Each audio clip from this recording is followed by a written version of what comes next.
today we're going to be rechroming some Rolls Royce handles from a modern Rolls Royce. Now, they're not particularly bad, but they're not good enough for a Rolls Royce that's going to cost in excess of £100,000. They're not very old. I think they're about 5 years old maximum, but they're starting to peel because the handles are aluminium, and it's never a particularly good idea to chrome plate aluminium. The reason for not wanting to chrome plate aluminium is it doesn't bond to the surface of the metal properly, the same way that it does with steel and brass. You have to put it through a special pre-treatment, and it's not particularly reliable. So first of all, I need to book them in. We take a photograph, print that out, and that will go round the workshop with the job. So once it's all booked in, the first job is to get it into the room for stripping. Now, these handles, there's nothing simple about these handles. They're actually quite a difficult and very long-winded, intricate job. So what's happening now is they're just being wired up on copper wires so we can pass a current through them and actually strip them off. So there we go, we've speeded them up a bit, and soon we'll be going into the stripper tank.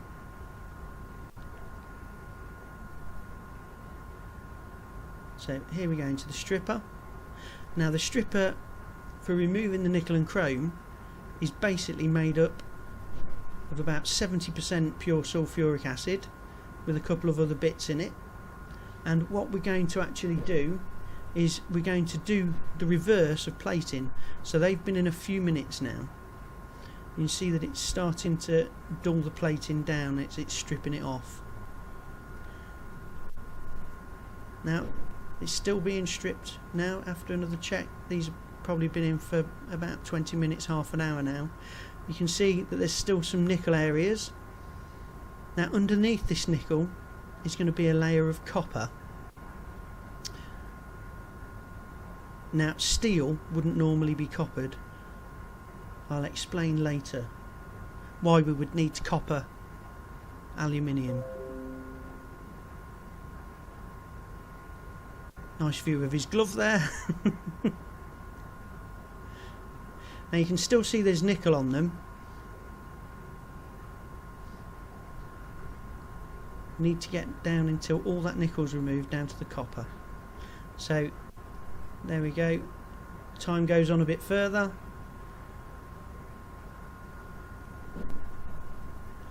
That's it, now the nickel's off. So now we're down to the copper layer.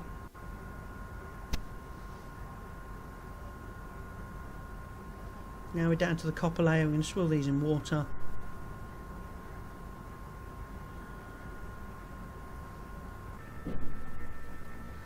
There we go, everything's coming out now.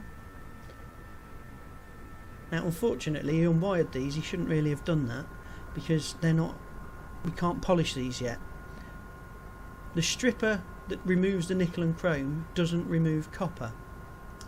Now normally on a steel item what you'd have to do is polish the copper off, although what we're going to do with these, because we're not going to be able to do that with the soft aluminium, what we're going to do is we're going to dissolve the copper off of them in nitric acid.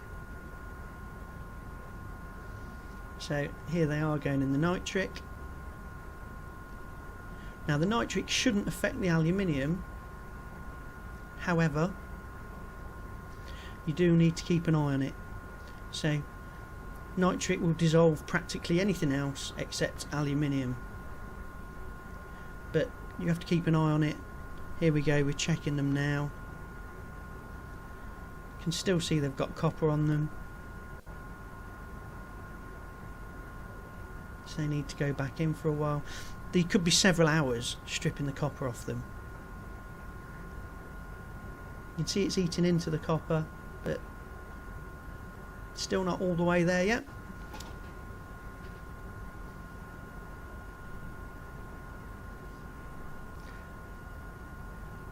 Now you can't put steel in the nitric because that will dissolve. You can't put zinc in the nitric because that will dissolve. You can't put brass in the nitric because that will dissolve. It's just really aluminium that it doesn't attack. However, it doesn't attack stainless, but I wouldn't leave it in there for long. Now you can see all of the copper's off. We're down to the bare aluminium. This is actually in a state now where we'll be able to do something with it. Generally, with all parts that we're rechroming, you've got to get them back to the base metal before you can rechrome them.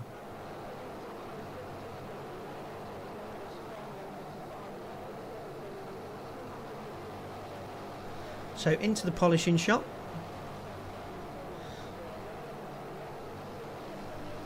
Now the first polishing operation is something that we term cutting out or bottoming out. Now what you have to do is you have to cut all of the corrosion marks out on this first operation. So that's what's happening here. I don't know what grip belt he's using there. I would surmise and guess it's probably something like a 120 grit, because they weren't that bad, but he's got to concentrate on them areas where it was pitted, because they will have corroded in those areas, so we've got to get them right. Now these are they're an awkward handle because they've got flat areas on them. The hardest thing to polish is something that's particularly flat, because if you put a ripple in it, you're going to spot it straight away because it's like a mirror. So changing tools so you can get on the inside of the handle.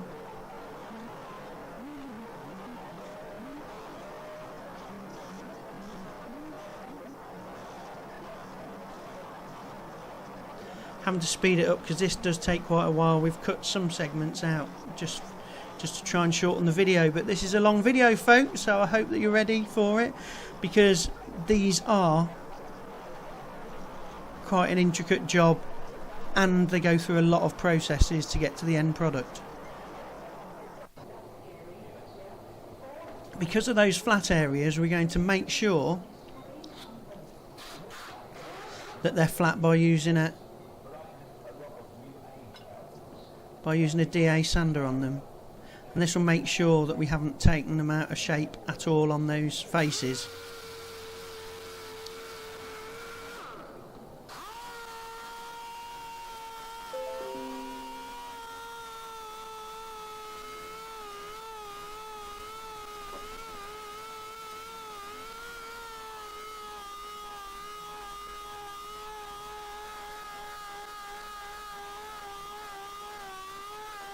So we're going to speed this up again in a moment.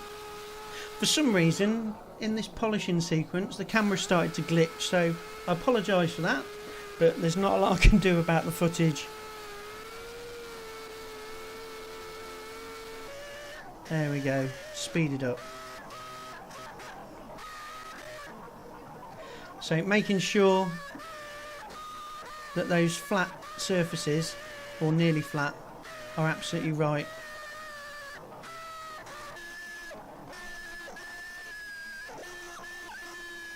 Going over with various grades. Now what's happening here is going to come... Oh, and there's more.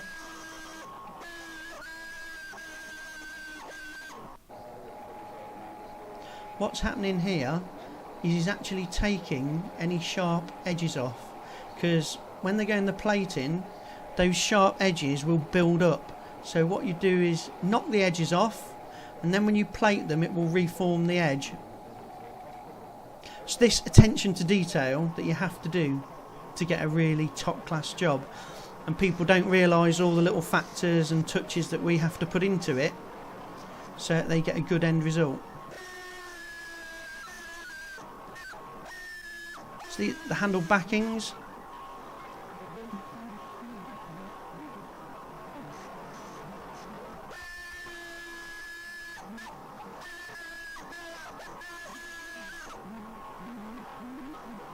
a lot of this isn't actually seen.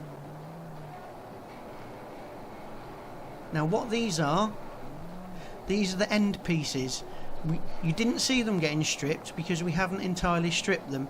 The biggest problem with plating aluminium is getting the initial coat. You have to put it through a special treatment to get it to stick properly. Now, because these weren't actually pitted at all, and there was no bits lifting, there was just some surface scratching. What we've done is we've taken the chrome layer off back to the nickel, and we're going to polish the nickel up and carry on from there. This is a way to make the job easier.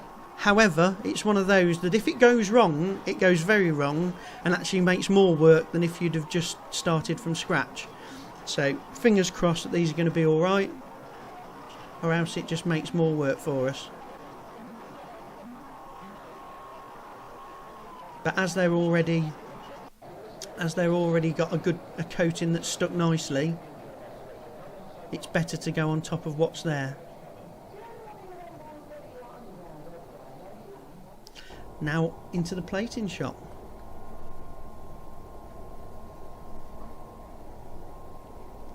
So all of these have got to be wired up onto copper wires. That's so we can put a current through them.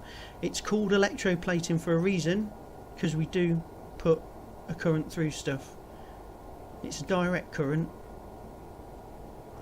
With plating, it's high ampage and low voltage, which is why the bars where the electricity is coming through are perfectly safe to be exposed, because it's low voltage. It's the volts that will kill you, not the amps, which people don't. That's why you see signs saying danger, high voltage.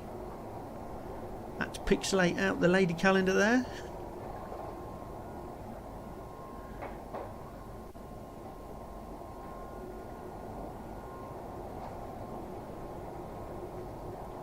Now this is into a soapy cleaner,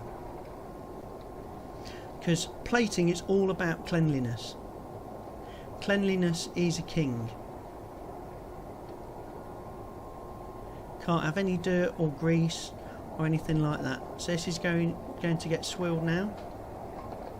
Now from here it's going to get dipped into nitric acid.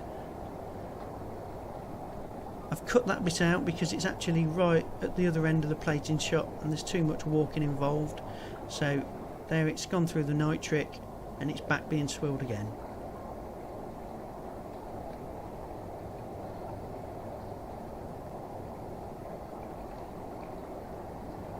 We have actually moved the nitric tank now, so it's more accessible. Now from here, this is going to go into this pre-treatment that I've already mentioned. For small items it's more economic just to have a small tank. So this is the small tank that we use for treating small items, because this special pre-treatment is quite expensive. I mean, one of the more common trade names is Bondle. There are other trade names available, but what it does, it puts a coating. We need to have it a nice battleship grey colour. Now that's a little bit light. That's not really the colour that we're after. So it's going to go back in for a few more minutes. Here we go after a few more minutes. There we go, a nice battleship grey colour. Now that's put a coating onto that handle. Now that coating will accept nickel plating. It's designed to enable you to nickel plate on top of aluminium. But some of the problems with it are that the bonding isn't as good as it is with steel and brass. That will bond down to the molecular level, but this is just a pre-treatment to get it to stick. A bit like paint doesn't really want to stick to aluminium that well. It's the same with plating. Strictly speaking, you shouldn't plate aluminium. You should have it anodised, which isn't plating. That's just putting an oxide film on it. But Rolls Royce like to plate their aluminium handles. So that's what we've got to do, because the customer needs these handles right. So it's quite laborious, and it's worth doing them one at a time, just to make sure these are right, because they are an awkward job to get right. They're not easy. Just a quick check. Yeah, it's started to plate in the nickel. If it doesn't start straight away, you can take it out and strip it and do it again without too much work. Now they've been in there about an hour at this point, and you can see, well, actually that's incorrect, they've been in there about 15 minutes. Because at this stage we're just trying to get a decent coat of nickel on, because these are now going to be copper plated. You could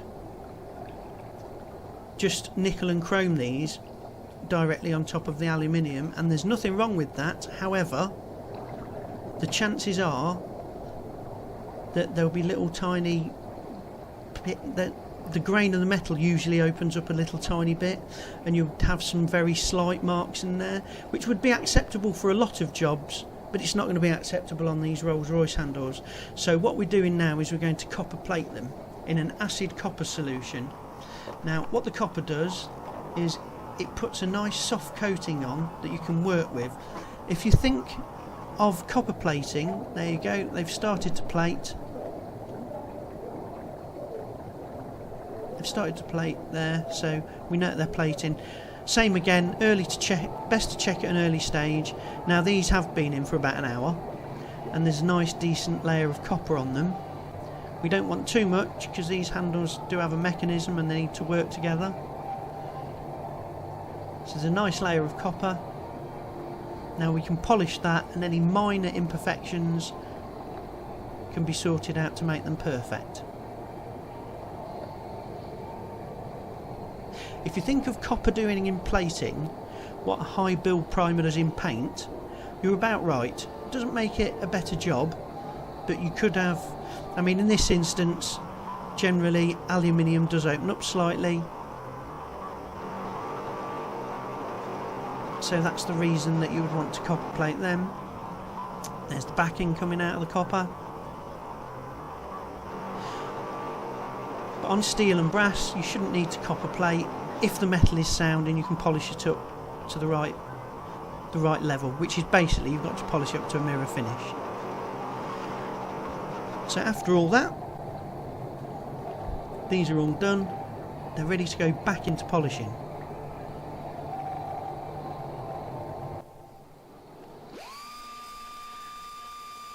Now he's just taken the surface off, just very slightly. Got to go really gently with these, because if you break through, the problem that you're going to have is you can't plate them. You would have to strip all the plating off and start again, so he doesn't want to break through at all. So they've got to be polished without breaking through to the copper, through the copper to the metal underneath. Now if there's any tiny specks, he can see them, because you can get these out using these fine abrasives.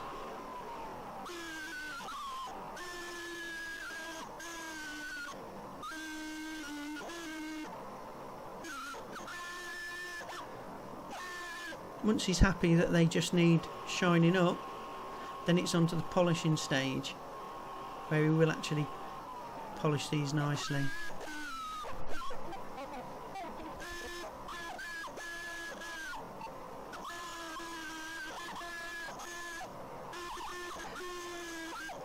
As you can see, all of this is really time consuming work. There is no way to speed it up and produce a quality job, and it's all hand skilled work. There we go, you can see that's starting to shine. That's being mopped up on a mop which has got some polishing compound on it. There we go, you just saw him putting some on.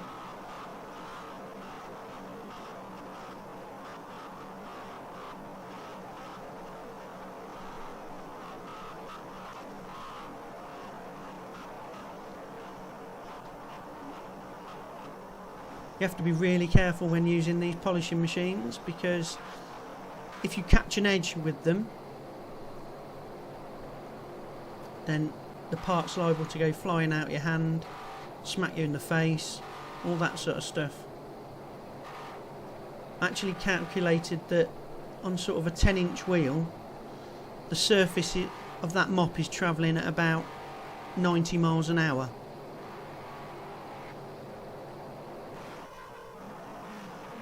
Now you can see the shine on this now.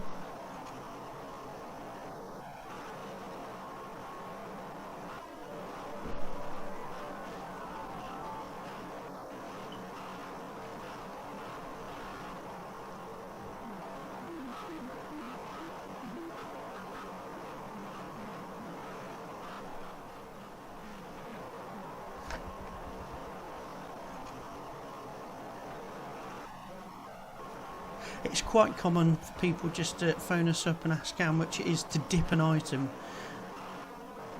Part of the reasons for doing these videos is so you can see the processes involved and how much work is entailed. Now, I notice he's changed his gloves now to some white cotton gloves, and he's doing the final polishing operation. The final polishing operation is what we call colouring up.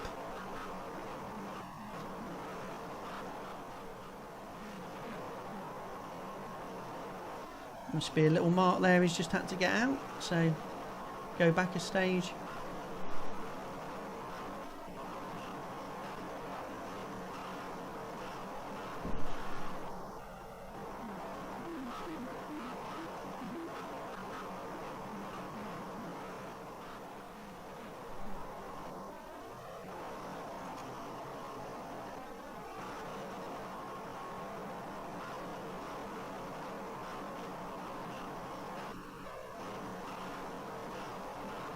The copper is a nice soft metal to work with on the polishing spindles. Here we go, just finishing off.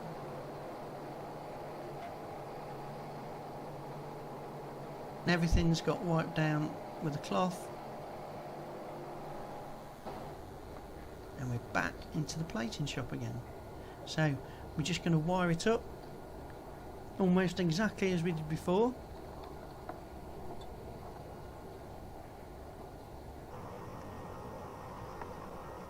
Let's speed this up.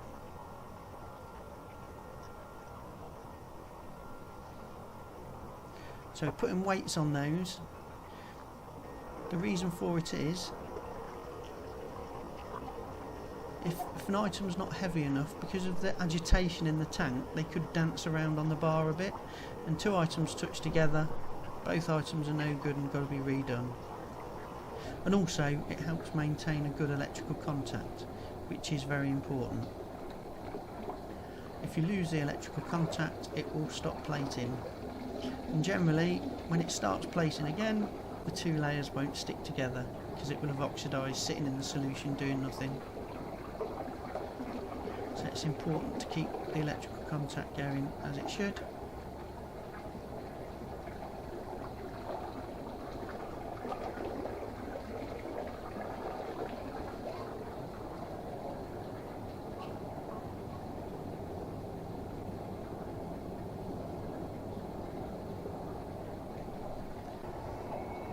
So that's coming out of an electric cleaner, those end pieces. So the electric cleaner makes the metal what we call active, so that it's able to accept plating. If we don't activate the surface, then what will happen is it will plate, but it will just peel off. Poor adhesion is normally down to poor cleaning.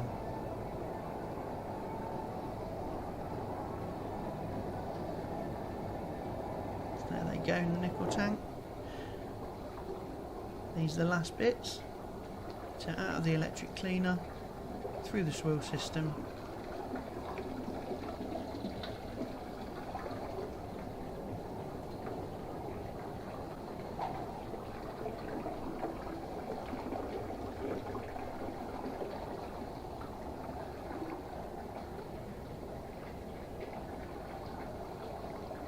That's a dilute acid just to rinse the residue of any soap off. It's not very strong, it's just a bit like a finger bowl. It's about as strong as vinegar.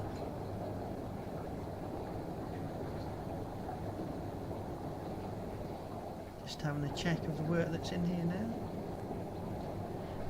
It's only been in for a few minutes at this point, just making sure that it's plating nicely, because again, you could take it out and redo it without too much work at this stage. Now it's been in for about an hour. There we go, we can see that it's done. Wait till we get in the light. Now all the weather protection and the good looks from the plating job is the nickel layer.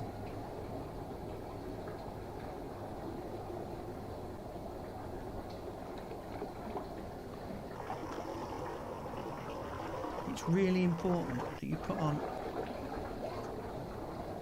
a very high quality layer of nickel, and putting it on high quality means you put it on slowly with the minimum of brighteners and additives in the tank, and that way you get a soft, ductile, weather resistant layer of nickel.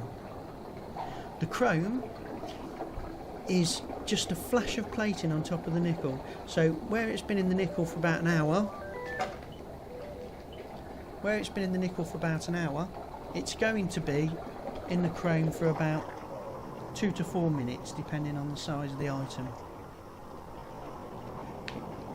The chrome layer isn't normally any more than 200 thousandths of an inch thick, so there's not a lot of chrome on there. They're finished, just need unwiring. So once all the stuff's plated, it's all got to be inspected to make sure it's dead right.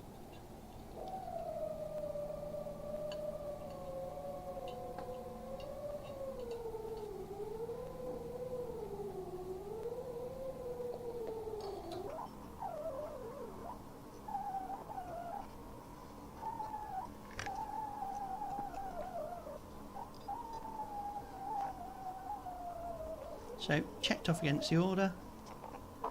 We've got to wipe it over to ensure that it's correct. No marks.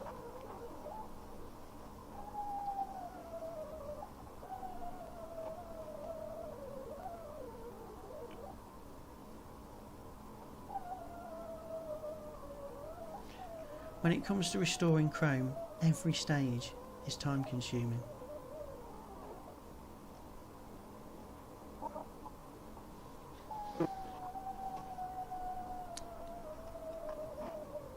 All of the stages these handles have been through, there's several hours work in them, as you can imagine.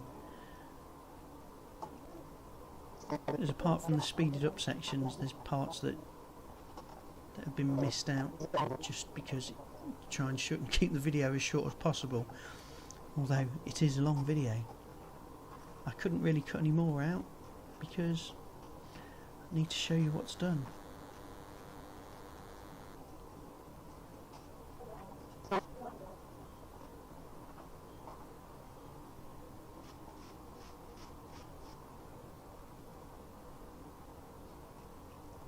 Now there's one final stage that these are going to need to go through,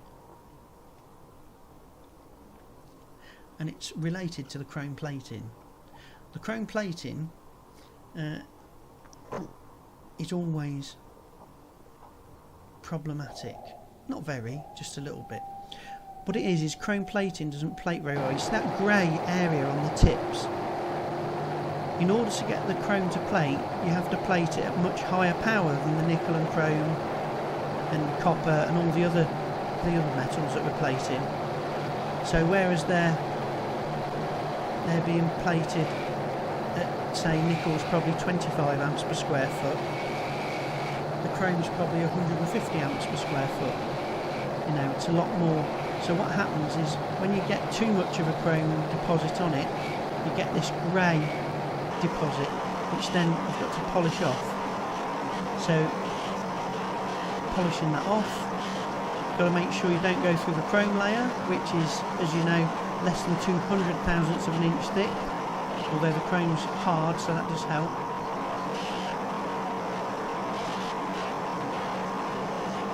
So these have been gone through.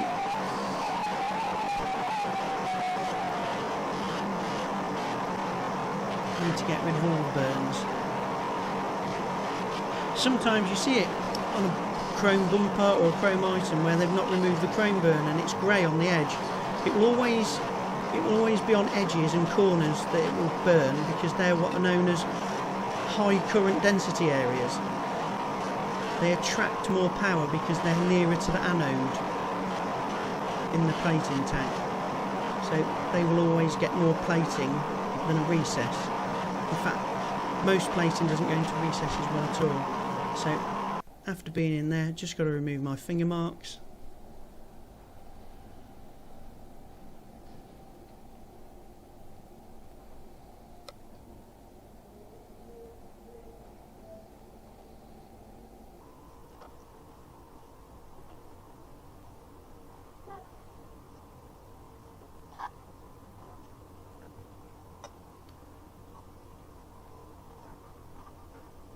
Ensure all the burns are off and the finger marks are off, and they are absolutely spot on.